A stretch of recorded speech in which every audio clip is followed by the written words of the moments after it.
a jury took just 45 minutes to find Kyle Clifford guilty of the rape of his ex-partner, Louise Clifford, in a final act of spite. She was then murdered alongside her mum Carol and sister Hannah in Hertfordshire last year. He had admitted the murders but was convicted of the rape yesterday. Now, it is International Women's Day tomorrow, but we have to ask ourselves if it's more dangerous than ever to be a woman today. The National Audit Office says that we are witnessing an epidemic of violence against women. And actually just saying those words, Nadia, sends a chill down my spine. Now, how do you feel about that? Well, you know, this morning we all just... We were all just so shocked, horrified, like... Literally, you feel it physically when you hear a story like this. It is beyond imagination what they all went through. And when you hear that, like you say, Kate, an epidemic of violence against women in 2025. I know. What can we do else? You know, we try everything as women, don't we? We have a non-stop running checklist on how we behave, checking ourselves. Are we doing anything that could annoy anybody or aggravate anybody? Are we, you know, we take our keys in our fingers, we have a light, we have all sorts of things to try trying to protect ourselves. We need men. We need all the good men. That's the only conclusion I can come to now. I haven't got anything else to come up with. Yeah. We need good men to help us by standing up sometimes, seriously standing up, by disallowing other men to say the most awful things about women, when it's in the workplace, the pub. Think of your daughter, think of your mother, think of your wife, think of your sister when you hear or see another man saying something that is disgusting about women. You know, disallowing and disavowing. And, I mean, I don't want to go back into the details of this horrific case, but one of the things that was said within the court was that Clifford used sex as a weapon, and that he just felt there was some kind of entitlement to a relationship with Louise and Louise Hunt, of course. And so he reacted in this way. And that sense of entitlement is... If that starts to grow amongst a certain section of young women, and let's not forget that John Hunt has lost two of his daughters and his wife here, and we must remember him. The devastation his daughter Amy has left is just horrific. So this isn't a men versus women thing. But if this is allowed to grow as a sort of sense of entitlement and sex being used as a weapon, we're all in a really kind of powerless state, aren't we? And, I mean, this is the most tragic case, but at a low level. I mean, Frankie, I know online, at a low level you get it. And when I say low level, I'm not trying to minimise it. No, comparatively. Just an assumption. Yeah. Do you see that? Do you feel that? Yeah, it kind of made me realise this morning that I feel like, obviously, this is the worst-case scenario, but it does trickle down into our everyday lives. I get disgusting comments online from men that I can see are either working with children or working with young women and things like that. But even on, like, a night out, like, I recently went out with my friends and we range from, like, mid-20s to mid-40s.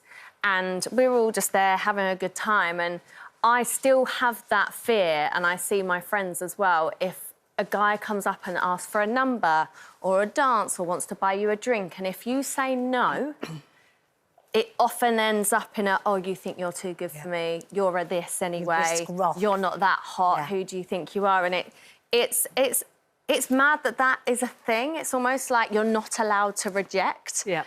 Even an older guy kept trying to buy us drinks and we kept saying no, and I made the point at the bar to say, no, I can buy my own drinks, actually, because it then meant that he wouldn't leave us alone. And I feel like, you know, that's a small part of what's happening, but it's happening all the time. But exhausting, draining, upsetting. We call it small, but my daughter says this is the experience of her and her friends every time they go out. Like, you risk rage. You've got to politely turn them down, they won't take that. Then you try and push a little harder, then they get angrier. Then they go and pay for the drinks that you didn't want them to pay for. What? Why? Yeah. Why would you want to continue with somebody that does not want your company? I think it's a power dynamics, and also it's not being able to take rejection, you know, and taking it to the extreme level. We talk about this is a very extreme case, but it's not an isolated situation. There are a number of young girls and women. We've had a number of women who has been murdered over the capital in this last few months. Well, across the country. Across the country. And the thing is, as well, you get young people that... And just women... We're not just talking about this extreme of this case, but the abuse that are happening to women inside the home. Things that they're not actually reporting. And my thing would be, like, what is the statistics, like, globally and obviously within the UK, but what policies are being put into place by our current government? It always feels like we're supposed to do more, to keep ourselves safe. But what I want to know... We need something else. Yes, but I want to know what policies they're putting forward. Just to give you some stats, so this was a report by the National Audit Office in January, and it described violence against women and girls as a significant and growing problem, affecting 1 in 12 women in England and Wales. There's no reason to believe that's not the same for Scotland and Northern Ireland, causing physical, mental, social and financial harm. And in 2022-23 reports, and it's got worse, reports of violence against women and girls accounted for 20% of all police-recorded crime. But what are they putting in place? Well, and also part of that report said there was not a comprehensive response. So we were not adequately dealing with it, and there were real failings in our response. I mean, the other thing that we start to see, though, isn't there? And I mean, we have to admit the online world is very influential, and there is a real kind of building of this kind of misogynistic. Influencers that shout straight kind of down energy. That, for young boys, they shout straight down the barrel, hate. But I think that affects young men and men that are watching it and reading it, but it equally affects the girls and the women. Of course, because we start to accept that as OK. We have to find a way around it, because so this when is the way someone it tells is, us, if we report something and someone second guesses us on it, because we're hearing it as well. Yeah. You know, we're hearing that. Well, you second guess yourself. You second guess yourself. Oh, am I being dramatic? Yes. Is that actually OK? Exactly. Do I need to report this? Is anyone going to listen to me? Yeah. And that's where it's not just the people listening to it, it's the women that are hearing it. And also, as well. I think the main thing when you hear from a lot of women that have been in these cases of violence, sexual violence or any abuse, one of the questions that comes up is this questioning, was it their fault? It's never your fault for someone to overpower you and take away your basic human rights and be violent to you in that moment or any moment. And that's what you need to know. Yeah. And just briefly, to go back to the reason that we started talking about this today, we have to remember Louise, Hannah and Carol Hunt today and send our thoughts to John and Amy, who are left, without beloved family members. And if you've been affected by anything that we've been discussing or you're worried about a loved one, there are helplines on our website.